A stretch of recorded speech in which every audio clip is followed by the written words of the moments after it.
ఇరాన్తో యుద్ధం పైన ఇజ్రాయెల్ ప్రధాని నెతన్యాహు కీలక వ్యాఖ్యలు చేశారు.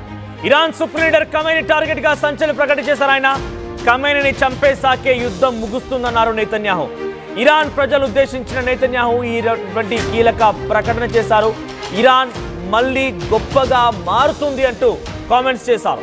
ఖమేనీ పాలన త్వరలోనే అంతమవుతుందని నెతన్యాహు కామెంట్స్ చేశారు. అయితే ఖమేనీ పాలన వల్లే ప్రతి ఒక్కరు కూడా ఇబ్బంది తలెత్తున్నాయని నెతన్యాహు అన్నారు. గతంలో కూడా ఏకంగా చావో రేవో తేల్చుకుంటాం నెతన్యాహు మాట్లాడిన మాటలు ఏకంగా ఖమేనీని టార్గెట్గా ఉన్నాయి. ఖమేనీ అంతు చూస్తాం, చావో రేవో తేల్చుకొని ఖమేనీని హతమారుస్తామని చెప్పుకొచ్చారు. ఖమేనీ ఈ నేపథ్యంలోనే నార్థన్ పార్ట్ ఆఫ్ ఇరాన్లో ఆయన తలదాచుకున్నట్టు తెలుస్తోంది. ఆయన అక్కడ తన కుటుంబంతో సహా పరారైపోయి అక్కడ పారిపోయినట్టు తెలుస్తోంది.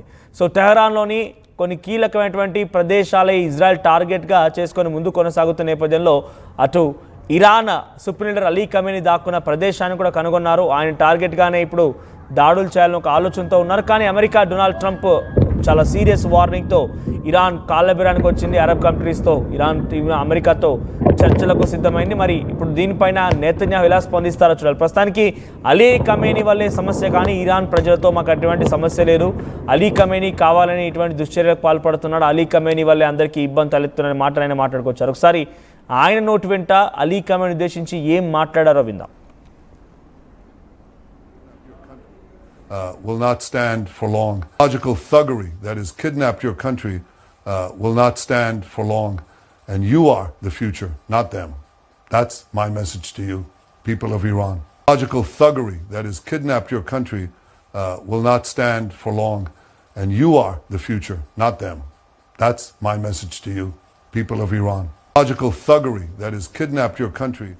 సో ప్రస్తుతానికి ఈ వ్యాఖ్యల తర్వాత లేటెస్ట్ తాజా అప్డేట్స్ మీకు మళ్ళీ అందించే ప్రయత్నం చేస్తాం. ప్రస్తుతానికి Israel's army early morning Tuesday రోజున ఫ్రెష్ మిసైల్ లాంచెస్ని పూర్తిగా ఇరాన్ వైపు నుంచి వచ్చే వాటిని మొత్తాన్ని కూడా వాటిని అడ్డుకుంది. ఆ తర్వాత ప్రస్తుతం అక్కడ ప్రజల్ని మొత్తాన్ని కూడా సేఫ్టీ షెల్టర్స్ని నుంచి బయటికి రమ్మని ఆదేశాలు జారీ చేసింది. The warning came as N Israel and Iran exchanged fire of for a consecutive fifth day. Israel recently launched a surprise aerial campaign across Iran to prevent it from acquiring nuclear weapons. A claim Tehran denies. Iranian strikes have killed at least 24 persons still now. 24 మందిని ఇప్పటివరకు ఇజ్రాయెల్లో హతమార్చారు ఇరానీయులు వాళ్ళ యొక్క దాడులతో.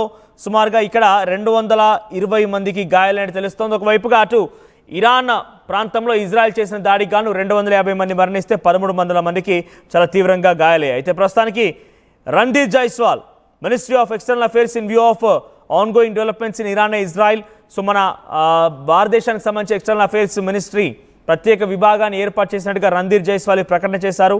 So దాంట్లో ఆయన chief సెక్రటరీగా ministry of external అఫేర్స్కి spokes పర్సన్గా ఉన్న రణ్ధీర్ జైస్వాల్ ఆయన చెప్తున్న మాట ఏంటంటే ఇరాన్ ఇజ్రాయెల్ వార్ నేపథ్యంలో భారతీయులు ఎవరైనా కనుక అక్కడ ఉంటే వారిని రక్షించుకోవడం కోసం ప్రత్యేక టోల్ ఫ్రీలు ఏర్పాటు చేశామని చెప్పి ఒక విషయాన్ని వెల్లడించారు ఆయన.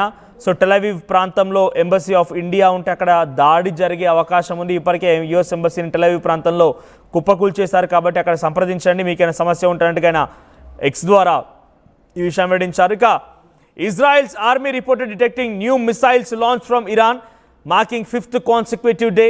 A cross-border fire. Sirens sounded in northern Israel as military identified incoming threats. In a telegram post, the army confirmed it was actively working to intercept the missiles and amid escalating tensions. So, ప్రస్తుతం రోజుకు తీవ్రతరమవుతున్న యుద్ధానికి సంబంధించి ఎప్పటికప్పుడు అడ్డుకుంటున్నాము, అన్ని మిసైల్స్ని కుప్పకూల్చేస్తున్నాము, తమ స్థాయి శక్తుల ప్రయత్నం చేస్తున్నాము, ఎటువంటి పరిస్థితుల్లో సామాన్యులు భయపడాల్సిన పని లేదని చెప్పి ఇజ్రాయెల్ ఆర్మీ ఒక కీలక ప్రకటన చేసింది. ఇంకా ఇప్పటివరకు ఆ మిసైల్స్ అన్ని వస్తున్నటువంటి మాటను మాట్లాడింది. కానీ ఇప్పుడే తాజాగా ఆ మిసైల్స్ యొక్క రాక ఆగిపోయినట్టుగా ఇజ్రాయెల్ కన్ఫర్మ్ చేసి తమ ప్రజలందరూ కూడా సేఫ్టీ షెల్టర్స్ నుంచి బయట రమ్మని చెప్పి ఆదేశాలు జారీ చేసింది. సో ప్రస్తుతానికి ఒకసారి నిన్న ఇరాన్ పైన ఇజ్రాయెల్ చేసిన దాడి క్రమంలో ఒక్కసారిగా అక్కడి ఒక మీడియా ఛానల్లో లైవ్ జరుగుతుండగా, లైవ్ న్యూస్ టెలికాస్ట్ అవుతుండగా ఒక మిసైల్ పడింది. ఆ మిసైల్ ప్రమాదంలో మిసైల్ పడడంతో ఒక్కసారిగా ఆ మీడియా ఛానల్కి సంబంధించినటువంటి బిల్డింగ్ ఎలా కుప్పకూలిపోయిందో ఒకసారి లైవ్ దృశ్యాలను చూద్దాం. فضای غبار آلوده استادیوم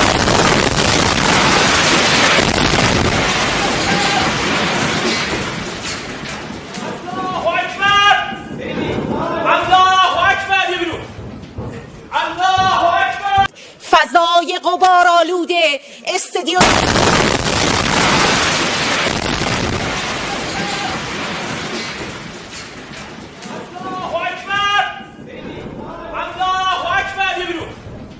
రైట్, విజువల్స్ లో గమనించండి. లెఫ్ట్ సైడ్ బాక్స్ లో కనబడుతుంది అది ఇన్సైడ్ స్టూడియో. తన వార్తలు చదువుతూ ఉంది, టెలికాస్ట్ అవుతున్నాయి. అంతలోనే బయట బిల్డింగ్ పైన ఒక మిసైల్ లాంచ్ అయింది. రైట్ సైడ్ బాక్స్ లో కనబడుతోంది ఆ బిల్డింగ్ దృశ్యాలు. సో బిల్డింగ్ ఒక్కసారిగా ఆ దాడికి ఒక్కసారిగా మంటలు చెలరేగాయి, దట్టమైన పొగలు కమ్ముకున్నాయి.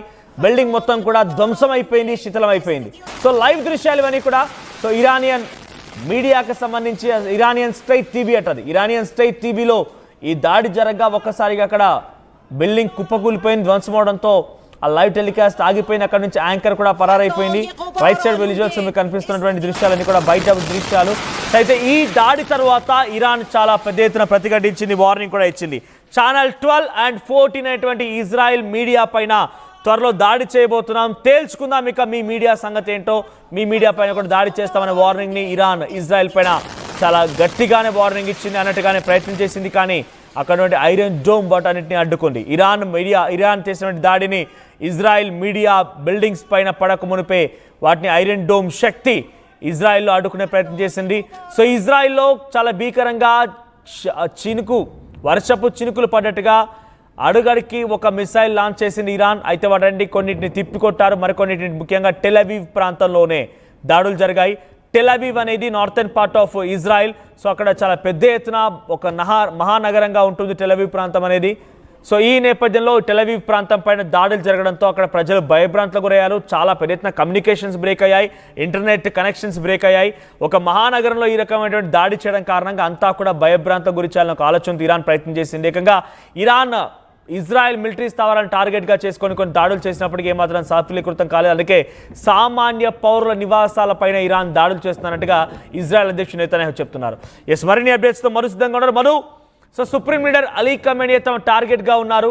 ఆయన ఒక్కరిని అంతమొందిస్తే ఇరాన్ ప్రజలతో మాకు ఎటువంటి ఇబ్బంది లేదు, అలీ ఖమేనీ వల్లే సమస్య మొత్తం జరుగుతోంది అనేటువంటి మాటని నెతన్యాహు మాట్లాడుకొచ్చారు. అంటే అలీ ఖమేనీ టార్గెట్ కాబోతున్నారు. అలీ ఖమేనీ ఇప్పటికే పరారైపోయి కుటుంబంతో సహా దాక్కున్నట్టుగా తెలుస్తోంది.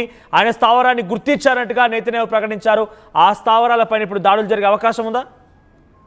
ఇజ్రాయెల్ ప్రైమ్ మినిస్టర్ చాలా స్పష్టంగా చెప్పారు. అంటే we don't rule out assassinating Khamenei అనేటువంటి ఒక స్టేట్మెంట్ చేశారు చాలా స్పష్టంగా. ఎందుకంటే ఇప్పటికే బంకర్లలో దాచుకున్నటువంటి సిచ్యువేషన్ ఉంది, దాడుల ఉధృతి పెరుగుతుంది, వదిలేది లేదంటూ చెప్తా ఉన్నారు. దీనికి ప్రతిదాడిగా కూడా Iran largest and most intensive missile attack అంటూ స్టేట్మెంట్ చేస్తారు. అసలు చరిత్రలోనే ఇలాంటి హిస్టరీలోనే ఎప్పుడు వినలేదు, అలాంటి అటాక్ చేయబోతా ఉన్నాం ఇజ్రాయెల్ పైన అనేటువంటిది ఇరాన్ చేయడంతో మరింత ఆగ్రహంగా ఇజ్రాయెల్ ఉన్నటువంటి పరిస్థితి.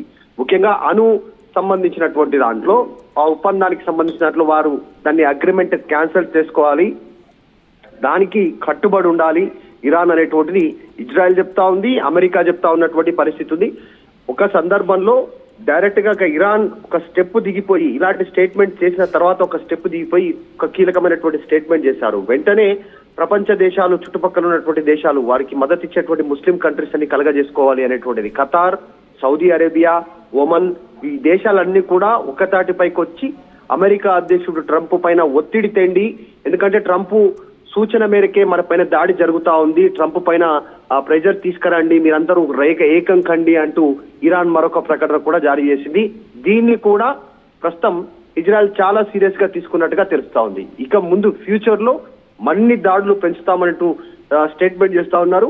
యుఎస్ మిలిటరీ కూడా పెద్ద ఎత్తున వారికి సంబంధించినటువంటి ట్యాంకర్లని రీఫిల్ చేసుకున్నట్టుగా కూడా ఇప్పటికీ వార్తా కథనాలు వస్తున్నాయి. అంటే ఇజ్రాయెల్ కి తోడుగా అమెరికా కూడా యుద్ధ రంగంలో దిగేటువంటి అవకాశం ఉంది. దానికి ఒకటే రీజన్, ఖమేనీ ఎవరైతే ఉన్నారో ఆయనను అంతమొందించేంత వరకు యుద్ధం ఆగదు, అక్కడ నియంత పాలనను దించి ప్రజాపాలనను పునరుద్ధరించడానికి ప్రయత్నం చేయబోతున్నామనేటువంటి స్టేట్మెంట్ ఇప్పటికే నెతన్యాహు చేశారు. కాబట్టి ఆ రకంగా ముందుకు పోతున్నట్టుగా ఉంది. నెతన్యాహు స్టేట్మెంట్ కూడా చాలా క్లియర్ గా ఉంది. ఇరాన్ ప్రధాని ఖమేనీని అంతమొందించడానికి కార్యాచరణ రూపొందిస్తా ఉన్నారు. అటు ఒక కీలక స్టేట్మెంట్, ఒక అలిగేషన్ కూడా నెతన్యాహు చేశారు ఇజ్రాయెల్ నుంచి.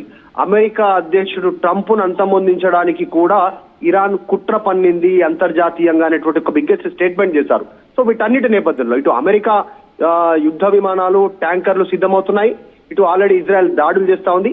త్వరలోనే మరిన్ని ఉధృతమైనటువంటి దాడులు ఇరాన్ పైన జరిగే అవకాశం ఉంది. ఇప్పటికే ఇరాన్ లో ప్రజలందరూ కూడా పక్క దేశాలకు పారిపోతున్నటువంటి పరిస్థితి, ప్రాణాలను అరచేతిలో పెట్టుకొని. ఎందుకంటే నగరాలు పూర్తిగా టార్గెట్ గా ఇజ్రాయెల్ దాడులు చేస్తా ఉంది కాబట్టి పారిపోతా ఉన్నారు.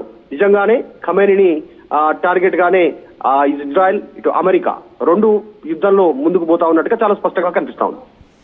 Right, thank you Madhu. So మొత్తం మీద ఇరాన్ పైన యుద్ధంతో ఒక్కసారిగా ఇజ్రాయెల్ ప్రధాని నెతన్యాహు చాలా సంచలన వ్యాఖ్యలు చేసుకొచ్చారు. డైరెక్ట్గా అలీ ఖమేనీ మా టార్గెట్గా ఉన్నారు. అలీ ఖమేనీ వల్లే ఆ మొత్తం సమస్యలు తలెత్తుతున్నాయి. అలీ ఖమేనీ కనుక అంతమొందించాల్సి వస్తే ఈ సమస్యలన్నింటికీ పరిష్కారం దొరుకుతుందనేటువంటి మాటను మాట్లాడుకొచ్చారు. ప్రస్తుతానికి అలీ ఖమేనీ ఎక్కడున్నారన్న విషయం కూడా ఇటు ఇజ్రాయెల్ కనుగొనింది. ప్రస్తుతానికి అటు ఇరాన్ వైపు నుంచి డిఎస్కలేషన్ అంటే శాంతి యుద్ధ వాతావరణానికి ప్రయత్నం చేస్తూ అరబ్ దేశాలు అమెరికాతో రాయబారాన్ని కుదురుస్తున్నాయి. సో ఈ నేపథ్యంలో అది శాంతియుతం వైపుగా వెళుతుందా లేదంటే నెతన్యాహు చెప్తున్నట్టుగా అలీ ఖమేనీ టార్గెట్ చేసి అలీ ఖమేనీ అంతమొందిస్తారా చూడాల్సిన అవసరం ఉంది. ఒకసారి